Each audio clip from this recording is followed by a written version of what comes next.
प्यारे विद्यार्थियों good morning. ਸਕੋਲੈਸਟਿਕ aptitude test ਦੇ ਅਧੀਨ ਅਸੀਂ ਅੱਜ ਸਿਵਿਕਸ ਭਾਵ ਨਾਗਰਿਕ ਸ਼ਾਸਤਰ ਦੇ ਸਵਾਲ ਕਰਾਂਗੇ। ਪਹਿਲਾ ਸਵਾਲ ਦੇਖਦੇ ਹਾਂ।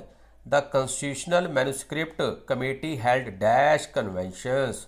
ਸੰਵਿਧਾਨ ਦੀ ਮਸੌਦਾ ਕਮੇਟੀ ਨੇ ਕੁੱਲ ਕਿੰਨੀ ਮੀਟਿੰਗਾਂ ਕੀਤੀਆਂ?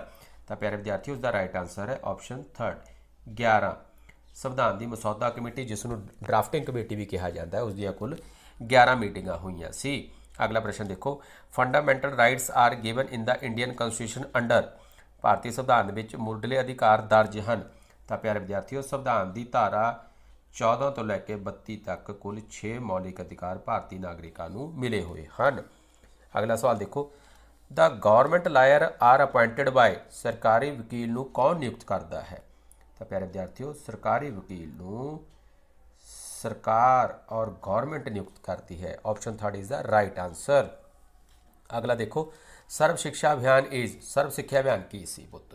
तो सर्व शिक्षा अभियान देखो तुसी, to stop the menace of illiteracy.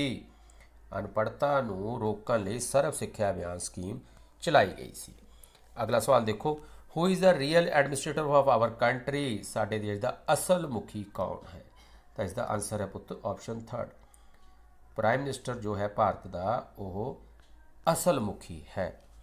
अगला प्रश्न देखो, doctor BR Ambedkar was the chairman of constitutional manuscript committee. संविधान की ड्राफ्टिंग कमेटी और मसूदा कमेटी के चेयरमैन सन डॉक्टर BR अंबेडकर। अगला सवाल देखो, according to the section 330 and 332 of our constitution, a provision has been made to reserve seats in Lok Sabha and Rajya Sabha for scheduled caste, scheduled tribe, backward classes candidates so they can be adequately represented. Initially this provision was made। ਭਾਰਤੀ ਸੰਵਿਧਾਨ ਦੀ ਧਾਰਾ 330 ਅਤੇ 32 ਅਨੁਸਾਰ ਲੋਕ ਸਭਾ ਤੇ ਰਾਜ ਸਭਾ ਦੇ ਵਿੱਚ ਅਨੁਸੂਚਿਤ ਜਾਤੀ, ਜਨਜਾਤੀਆਂ ਤੇ ਪਿਛੜੇ ਲੋਕਾਂ ਲਈ ਕੁਝ ਸੀਟਾਂ ਰਾਖਵੀਆਂ ਹਨ। ਆਰੰਭ ਵਿੱਚ ਵਿਵਸਥਾ ਇਹ ਕਿੰਨੇ ਸਾਲਾਂ ਲਈ ਸੀ? तो प्यारे विद्यार्थी, उसका राइट आंसर है ऑप्शन 4। आरंभ में यह व्यवस्था 10 साल ਲਈ ਸੀ। Option 4 is the right answer. अगला सवाल देखो, यूनियन ऑफ इंडिया हैज़। भारतीय संघ विच, तो प्यारे विद्यार्थियों, भारतीय संघ दे विच कुल 28 राज ते 8 केंद्र शासित प्रदेश शामिल हैं। Option 2 is the right answer. अगला सवाल देखो, right to information means that. सूचना अधिकार नियम तो की भाव है? तो प्यारे विद्यार्थियों, people have to right to take information about any aspect of the government department which had direct or indirect effect on them। तो ऑप्शन 1 जो है इसका राइट आंसर है।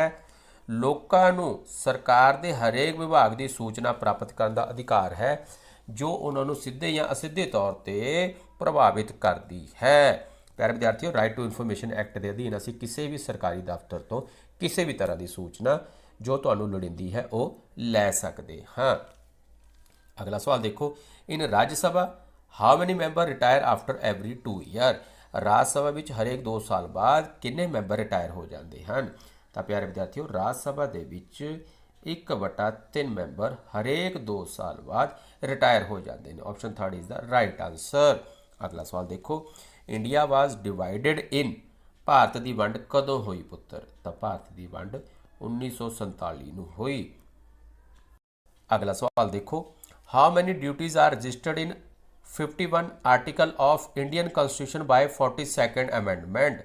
भारतीय संविधान के 42वीं शोध द्वारा 51 अनुच्छेद नागरिकों के किन्ने करतब दर्ज किए गए? तो प्यारे विद्यार्थियों, संविधान की 42वीं शोध द्वारा कुल 10 मौलिक करतब दर्ज किए गए सन। पर पुत्र मौजूदा समय के साडे कुल किन्ने करतब ने? तो मौजूदा समय के साडे कुल 11 करतब ने। पर जदों संविधान की 42वीं शोध द्वारा कुल करतब किन्ने शामिल किए गए सी? उस समय इस टोटल 10 करतब शामिल किए गए सी। अगला सवाल देखते हैं, the president can not proclaim general emergency without directive from. राष्ट्रपति उदों तक संकटकालीन हालातां नूं घोषित नहीं कर सकता जदों तक उसनूं पुत्र कैबिनेट वालों, जदों तक उन्होंने मंत्री परिषद द्वारा लिखती हदायत नहीं होंदी, राष्ट्रपति उदों तक संकट काल की घोषणा नहीं कर सकता। Option 2 is the right answer. अगला सवाल देखते हैं, provision of president emergency powers is taken from the constitution of। ਰਾਸ਼ਟਰਪਤੀ ਦੀ ਜਿਹੜੀ ਸੰਕਟਕਾਲੀਨ ਸ਼ਕਤੀਆਂ ਨੇ ਧਾਰਾ 352 56 356 ਔਰ 360 ਉਹ ਅਸੀਂ ਕਿਸ ਦੇਸ਼ ਦੇ ਸੰਵਿਧਾਨ ਤੋਂ ਲਈਆਂ ਹਨ। ਤਾਂ ਪਿਆਰੇ ਵਿਦਿਆਰਥੀਓ ਉਸਦਾ ਰਾਈਟ ਆਨਸਰ ਹੈ ਆਪਸ਼ਨ 3 ਜਰਮਨੀ। ਤਾਂ ਭਾਰਤ ਦੇ ਰਾਸ਼ਟਰਪਤੀ ਦੇ ਜੋ ਸੰਕਟਕਾਲੀਨ ਸ਼ਕਤੀਆਂ ਹਨ ਉਹ ਅਸੀਂ ਜਰਮਨੀ ਦੇ ਸੰਵਿਧਾਨ ਤੋਂ ਲਈਆਂ ਹਨ। ਅਗਲਾ ਸਵਾਲ ਦੇਖੋ, who decide whether a particular bill is money bill or an ordinary one। कोई बिल मनी बिल है या साधारण बिल है, इसका फैसला कौन करेगा। तो प्यारे विद्यार्थियों लोक सभा का जो स्पीकर होएगा वो इस गल का फैसला करेगा भी कोई बिल जो है वो मनी बिल है या साधारण बिल है, इसका अधिकार लोक सभा के स्पीकर कोल है। अगला देखो पुत, मैच द फॉलोइंग, असी इन्हों मैच करना है। इधर पोलीटिकल पार्टीज़ ने, इधर स्टेट ने, वैस्ट बंगाल, उत्तर प्रदेश, मेघालय और केरला। तो पुत्र इधरों देखा पार्टी देखते हैं पुत, इधरों वैस्ट बंगाल देखो पुत, वैस्ट बंगाल दे विच पुत फारवर्ड ब्लॉक पार्टी है। अगे उत्तर प्रदेश दे विच पुत्र है राष्ट्रीय लोक दल, राष्ट्रीय लोक दल। मेघालय दे विच किहड़ी पार्टी है पुत्र, मेघालय दे विच है यूनाइटेड डेमोक्रेटिक पार्टी फर्स्ट वाली। तो केरला दे विच है पुत मुस्लिम लीग। हुण असीं देखांगे इहदी मैचिंग करांगे थल्ले। तो वैस्ट बंगाल किहदे नाल जुड़ी हुई है, फारवर्ड ब्लॉक नाल, ਇਹਦਾ है चौथा। तो ਇਹਦਾ की है चौथा। तो पुत्र जिहड़ा सैकेंड ऑप्शन है वो इसका राइट आंसर है। अगला सवाल देखते हैं, amendment act of 2003 limits the size of the ministry is. 2003 ਦੇ ਵਿੱਚ ਸੰਵਿਧਾਨ ਦੇ ਵਿੱਚ ਸ਼ੋਧ ਕਰਕੇ ਮੰਤਰੀ ਪਰਿਸ਼ਦ ਦਾ ਆਕਾਰ ਕਿੰਨਾ ਨਿਸ਼ਚਿਤ ਕਰ ਦਿੱਤਾ ਗਿਆ ਸੀ। ਤਾਂ ਪਿਆਰੇ ਵਿਦਿਆਰਥੀਓ 2003 ਦੇ ਵਿੱਚ ਸੰਵਿਧਾਨਿਕ ਸ਼ੋਧ ਦੁਆਰਾ ਮੰਤਰੀ ਪਰਿਸ਼ਦ ਦਾ ਜੋ ਆਕਾਰ ਹੈ ਉਹ 15% ਨਿਰਧਾਰਿਤ ਕਰ ਦਿੱਤਾ ਗਿਆ ਸੀਗਾ। ਮੰਤਰੀ ਪਰਿਸ਼ਦ ਦਾ ਆਕਾਰ ਹੈ ਜੋ ਉਹ ਟੋਟਲ ਮੈਂਬਰ ਦਾ 15% ਤੋਂ ਵੱਧ ਨਹੀਂ ਹੋਣਾ ਚਾਹੀਦਾ। ਅਗਲਾ ਸਵਾਲ ਦੇਖਦੇ ਹਾਂ, ਵਿਚ ਸਟੇਟਮੈਂਟ ਇਜ਼ ਟਰੂ। 4 ऑप्शन ਦਿੱਤੀਆਂ, ਇਹ ਚੋਂ ਸਹੀ ਕਿਹੜੀ ਆ। तो ऑप्शन 3 देखो पुत, यूनियन लिस्ट है 97 सब्जैक्ट, स्टेट लिस्ट है 66 सब्जैक्ट एंड कंकरेंट लिस्ट है 47 सब्जैक्ट।